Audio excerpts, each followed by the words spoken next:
पूर्णम् इदं पूर्णात् पूर्णम् उदच्यते पूर्णस्य पूर्णम् आदाय पूर्णम् एव अवशिष्यते। ओम शांति शांति शांति। प्रणाम भगवान। आत्मदर्शी बाबा नगीना साहब जी द्वारा रचित अद्भुत ग्रंथ वेदांत वचन ज्ञान कांड चल रहा है भगवान, और इसका आज 5वां अध्याय प्रारंभ करते हैं। इसका मतलब ज्ञान कांड का एपिसोड आज होगा 33। ऊपर के आख्यान में मालूम हो चुका है कि लोभ वास्तव में संसार का कारण है और लोभ तब से दब जाता है, उखड़ता नहीं, किंतु आत्मा के विवेक से कि मैं न तो देह हूँ, न इंद्रियां, न अंतःकरण, वरन एक स्वयं ज्योति प्रकाश हूँ जिसके उजाले में ये सब व्यापार करते हैं, बिल्कुल उखड़ जाता है। क्योंकि जैसे दीपक भी यद्यपि व्यापार और व्यापार करने वालों में बर्ताव का कारण है, किंतु स्वयं व्यापार नहीं करता, इसी तरह यह आत्मज्योति भी समस्त व्यापार और इंद्रियों में यद्यपि कारण है, किंतु स्वयं उनके व्यापार से निर्लेप रहती है।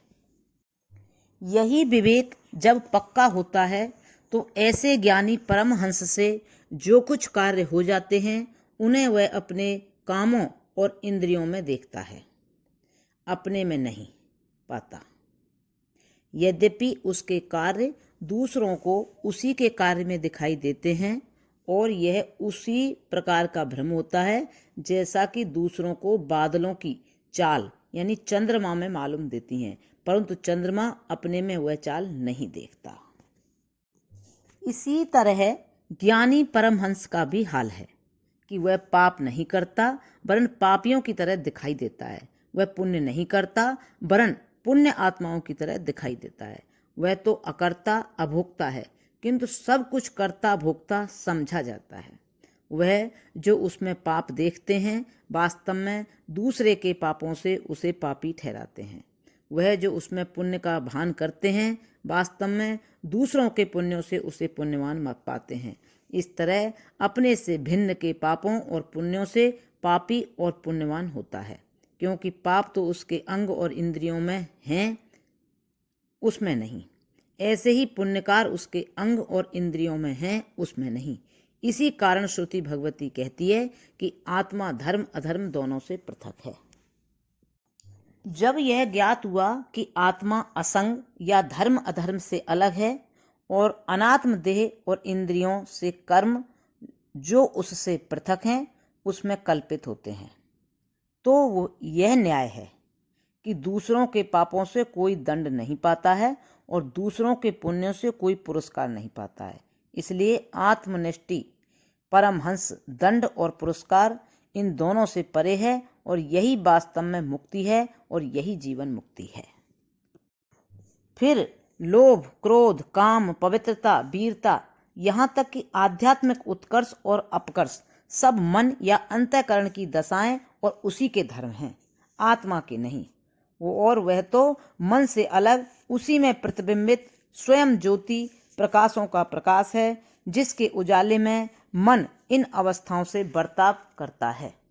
जबकि मन भी आत्मा से जुदा है, जो उसके धर्म भी आत्मा से जुदा हैं, और लोभ भी मन का धर्म है, तो दूसरे के लालच से वह लालची सा होता है, किंतु लालची नहीं है। इसी तरह विवेक यानी आत्मज्ञान से लोभ का मूलोच्छेद होता है और वह जो तपादि के मोह को तोड़ते हैं निस्संदेह कम हो जाता है, वरन यहाँ तक दब जाता है कि दूसरों को दिखाई भी नहीं देता, तो भी उसकी जड़ जो मन में हैं नहीं उखड़ती हैं। जब अवसर मिलता है तो लोभ के रूप में तरंगित होता है। इसके विरुद्ध इस ज्ञानी परमहंस में लोभ अंतःकरण में तो होता है, आत्मा में तो भान नहीं होता, और उन तपस्वियों की तरह वह बाहर से दबता भी नहीं वरन प्रत्यक्ष दिखाई देता है। तो भी वह अंतःकरण का जुदा धर्म है, आत्मा का नहीं। परंतु यहाँ ज्ञानियों में तो लोभ होता हुआ भी नहीं है, किंतु वहाँ तपस्वियों में नहीं हुआ भी अवश्य है। इसलिए सामान्य लोगों पर यह विषय विरुद्ध हो जाता है कि लोभी को निर्लोभी और निर्लोभी को लोभी मानते हैं। यही कारण है कि ज्ञानी को कोई नहीं पहचानता, परंतु ब्रह्मज्ञानी की गति ब्रह्मज्ञानी जानता है।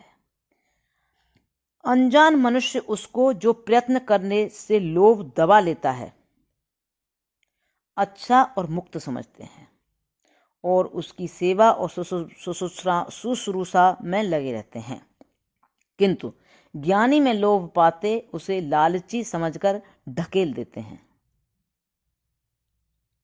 अच्छा नहीं जानते, वरन यदि वह अपने साक्षित्व से उन्हें कहता है कि मैं निर्लोभी हूँ, यह तो देह का धर्म है, कोई दूसरों के पापों से पापी नहीं हो जाता, तो उसे हंसी में उड़ाते हैं और वाचक ज्ञानी ठहराते हैं। इसलिए ज्ञानियों और भक्तों में झगड़ा हो जाता है।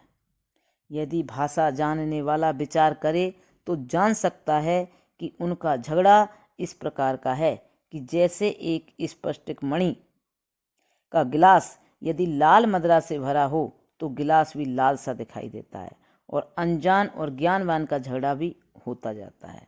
अनजान तो कहता है कि गिलास लाल है और बुद्धिमान कहता है कि गिलास लाली से निर्लिप्त है, वरन जुदा लाली से यूं ही लाल दिखाई देता है। हम ऊपर के अध्याय में सिद्ध कर चुके हैं कि आत्मा केवल ज्योति है जिसमें शारीरिक अंग और इंद्रियां व्यवहार करती हैं।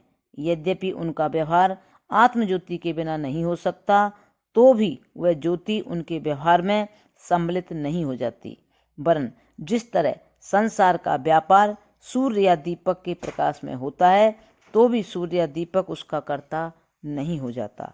इसी तरह अंतर ज्योति आत्मज्योति का हाल है। किंतु सूर्य या दीपक तो वह ज्योति अर्थात अनात्म ज्योति है, इसलिए उसमें दूसरों का व्यापार कल्पित भी नहीं होता, और यह ज्योति अर्थात आत्म ज्योति तो उनकी अंतः ज्योति है। इसलिए उन इंद्रियों का बर्ताव उस गिलास और मदिरा के अनुसार है जो ऊपर वर्णन किया गया है। उस ज्योति में अनजान को प्रतीत होता है और कुत्ते की तरह जो कांच के महल में जाती अपनी छाया को भौंकता है, व्यर्थ ज्ञानियों से झगड़ता है। प्रणाम भगवान। अब यहाँ से आगे कर लेंगे। ओम शांति शांति शांति।